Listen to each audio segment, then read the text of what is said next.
In Genesis 28, we saw where Jacob encountered God at Bethel.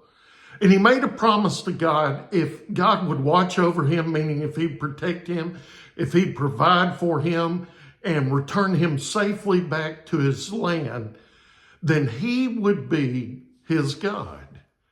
Well, 20 years later, God told Jacob to come back to the land of his fathers. And in Genesis 31:13, we see where God tells him to return to Bethel. Well, Jacob returns to the land of Canaan, but instead of going to Bethel, Jacob settles in Shechem. We see that in Genesis 33:18 and 19. Well, this was disobedience. God had told him to come back to Bethel, but he comes back to the land. He's close, but he settles in Shechem. And disobedience usually leads to consequences. And we see a terrible consequence in Genesis chapter 34 with the rape of his daughter Dinah, being raped by the people there in Shechem. His sons then turn around and murder the men of Shechem. And then the whole tribe of Israel has a target on them where people want to kill them. But in Genesis 35, we see the grace and mercy of God again, because in Genesis 35, God called him again. So let me read to you Genesis 35, verse 1 through 3. God said to Jacob, "Get up, go to Bethel, and settle there. Build an altar there to God who appeared to you when you fled from your brother Esau." So Jacob said to his family and all who were with him, "Get rid of the foreign gods that are among you. Purify yourself and change your clothes. We must get up and go to Bethel.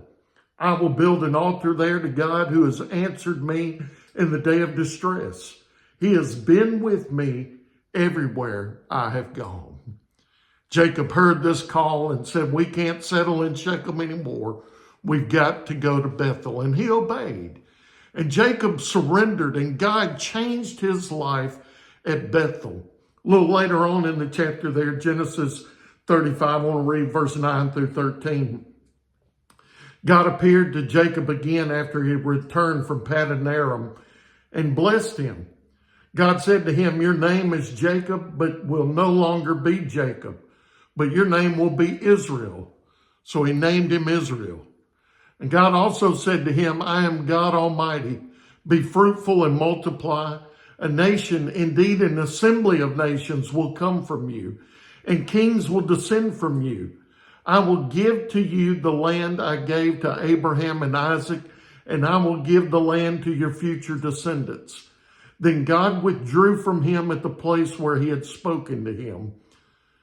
And so we see here where God changes Jacob's life. Jacob surrendered to him, and God changed his life.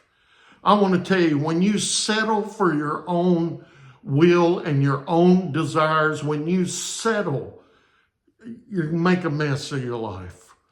But when you surrender everything to him, God will make your life a blessing.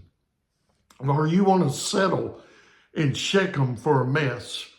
Or do you want to surrender for the blessing like Jacob had in Bethel? I hope that you'll surrender to him. Hope to see you again tomorrow.